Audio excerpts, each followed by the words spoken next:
How will the changes to the MB-920 Microsoft Dynamics 365 Fundamentals ERP exam affect your preparations? Hello, I'm Philip Burton of idodata.com. So the MB-910 and the MB-920 exams cover Microsoft Dynamics 365 apps. The 910 is for customer relationship management, in other words, the customer-facing apps. MB-920 is about the backroom, so ERP, Enterprise Resource Planning, also known as Finance and Operations or Fin and Op. And this exam is a good fundamental in a lot of different apps. Now, the English version of this exam will be updated on the 22nd of June 2022. And if we scroll down, we can see that it covers 5 different apps: Dynamics 365 Supply Chain Management, Finance, Commerce, Human Resources, and Project Operations. Until recently, Project Operations was in both the MB-910 and the 920, but it's now just in the 920. Additionally, there are shared features. So if I click on the Download Exam Skills outline, we can see more precisely what it is that Microsoft wants you to know. So in the Dynamics 365 Supply Chain Management, it's a case of not what has changed, but really what hasn't. So we used to have 5 subheadings: identify core capabilities and describe product management capabilities, have been merged together into identify general capabilities. However, the actual wording has completely changed. So we've now got discrete lean and process manufacturing up here, whereas previously it was in manufacturing strategies. The warehouse and inventory management capabilities has been hugely expanded. It used to be 4 simple bullet points. Also included in this section is what used to be in the describe purchase and sales capabilities. Now we've got 7 fairly long and detailed bullet points. Describe manufacturing strategies. This has been completely rewritten. So bills of materials used to be in manufacturing strategies. Routing used to be there. Now we've got something completely different. We've got the made to order, made to stock, and configure to order, for example. Well, first of all, in this, which you can see on screen, is the May 2022 version. We've got identify general capabilities. This has been split into 2 sections and expanded. So first of all, we've got identify core capabilities. Describe the use cases and supply chain management's capabilities, the modules, and options for integrating supply chain management with other apps and technologies. So you can see quite different to what we've got here in these first 2 bullet points. Then this third bullet point has been promoted into its own section. Describe product management capabilities. So describe products and release products, describe product masters, and describe product variants. The next section is a very weighty one: warehouse and inventory management capabilities, and this has been significantly reduced in the new version. So what's left in inventory and warehousing capabilities is describe inventory journals, stock breakdowns, on-hand lists, and warehouse components options, including locations. Now, some of the remainder of this has been put into its own section.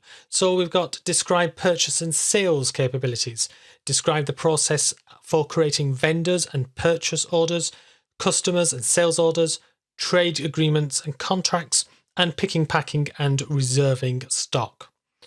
So manufacturer strategies, this has been completely rewritten. So we've got describe lean, discrete, and process manufacturing, bills of materials, routes and operations as they relate to production orders, and master planning.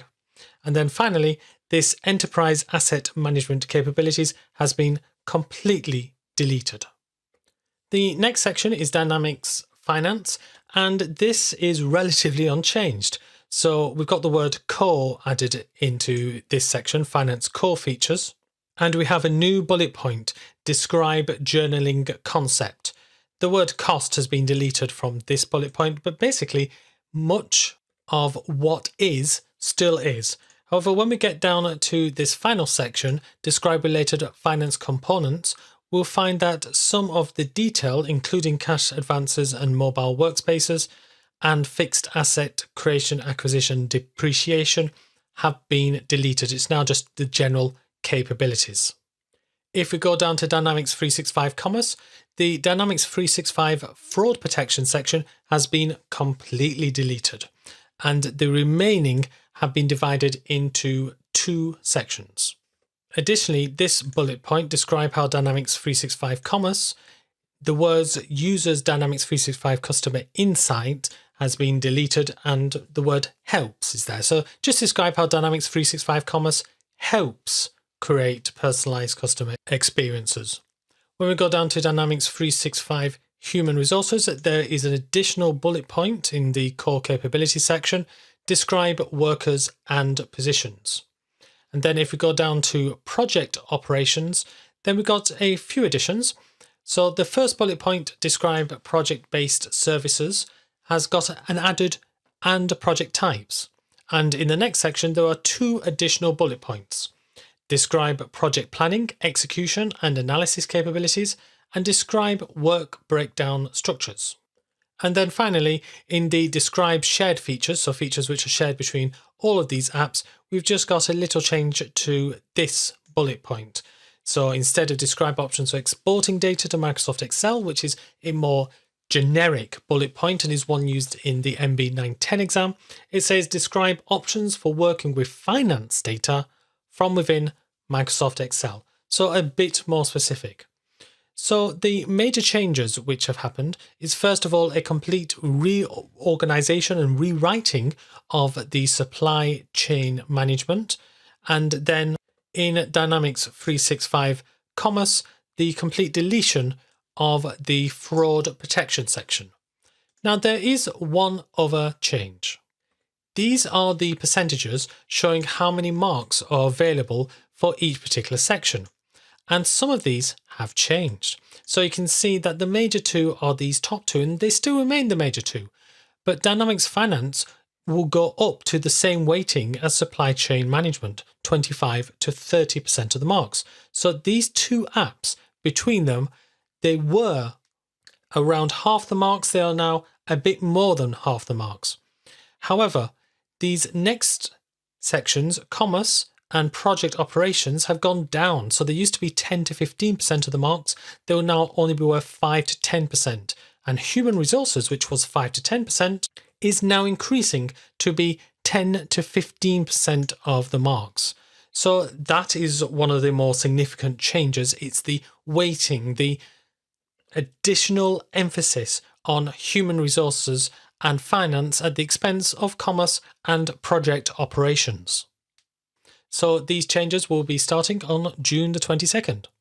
Well, thank you very much for watching this video. If you liked it, then please click the like, and why not subscribe and click that bell. That way you'll be notified of any new videos.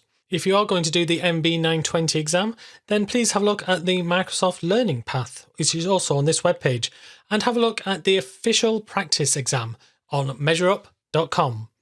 Now, I've got a Udemy course on the MB-910 exam, which takes you through all of the requirements for that particular exam. However, I don't, at the time of recording, have one for the MB-920. Is it something that you would be interested in? I've already had a couple of requests asking me to make one. Would you like me to make such a course? If so, can you please let me know in the comments to this YouTube video? Thank you very much for watching this, and keep learning.